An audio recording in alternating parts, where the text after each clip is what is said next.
বেকুব হইলে হবে না মুসলমান। মুসলমান বেকুব হয় না, কাফের বেকুব হয়, মুনাফিক বেউকুফ হয়, মুশরিক বেউকুফ হয়, মুসলমান বেউকুফ হয় না। কোরআনে আল্লাহ বলছে সমস্ত কাফেরের ব্যাপারে, সমস্ত এই ইহুদিরা, এই খ্রিস্টানরা, এই ইউরোপিয়ানরা, এই আমেরিকানরা, এই ইটালিয়ানরা, এই লন্ডনীরা, যারা খ্রিস্টান, যারা ইহুদি, যারা হিন্দু, যারা বৌদ্ধ, যারা নাস্তিক, যারা মুরতাদ, যারা মুশরিক, এগুলো বেওকুফ, বেওকুফ, এগুলো আহম্মক। এগুলো আল্লাহ কোরআনে বলছে লা ইয়াফকাহুন লা ইয়াকিলুন লা ইয়ালামুন, এরা বোঝেও না, এরা জানেও না, এদের আকল নাই, দিমাগ নাই।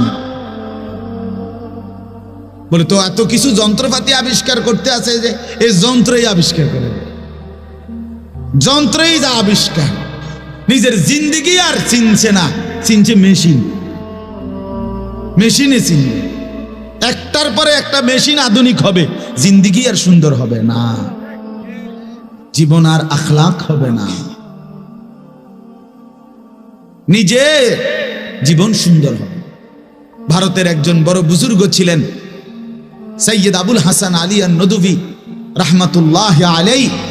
তিনি একবার বলেছিলেন, হে ইউরোপিয়ানরা, হে ইহুদিরা, খ্রিস্টানরা, হে আধুনিক পাশ্চাত্যের ধ্বজাধারীরা, তোমরা তো পাখির মতো শূন্যে অত্যাধুনিক বিমান আর উড়োজাহাজ দিয়ে উড়তে পারো, তোমরা তো মাছের মতো পানিতে অত্যাধুনিক জাহাজ দিয়ে, এই বেটা, এই বেটা বয়, অপদার্থ বেটা বয়, বেটা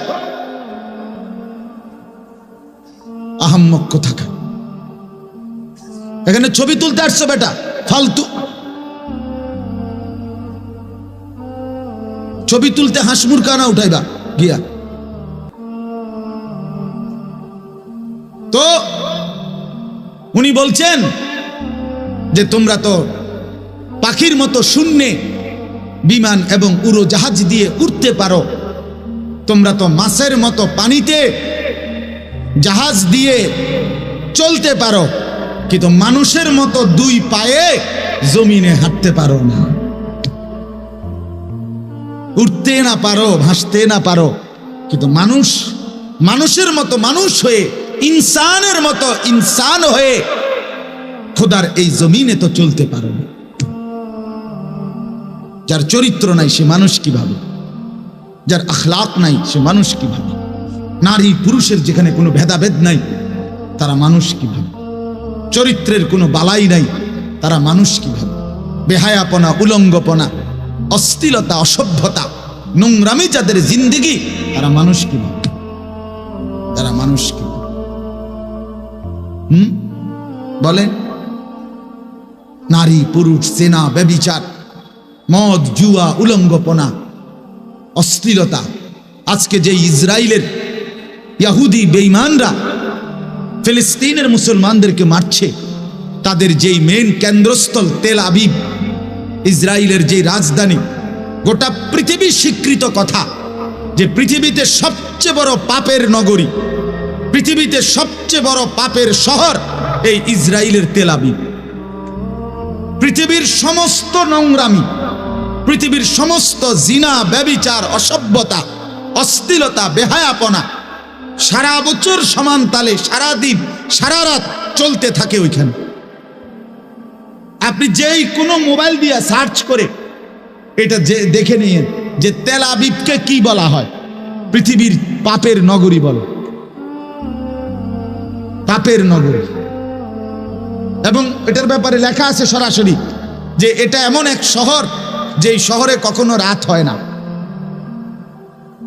যে শহরে কি হয় না, কখনো রাত হয় না।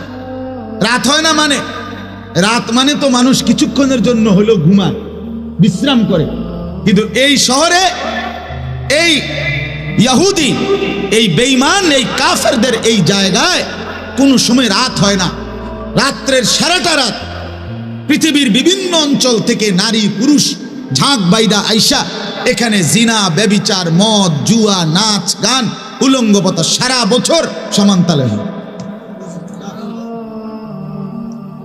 আপনি অপপ্রচার না, এটা বাস্তব তথ্য। আপনি দেখে নিয়ে যদি ভুল হয় আমার জানাই, মিশা কথা কই পরে বিচার হইব। আমি তো আশেপাশে আইয়ে সবসময় যে এনে ওকে এনে বিচার হইব। অসভ্যতা, অসভ্য এরা, এদের চরিত্রের কোনো বালাই নাই।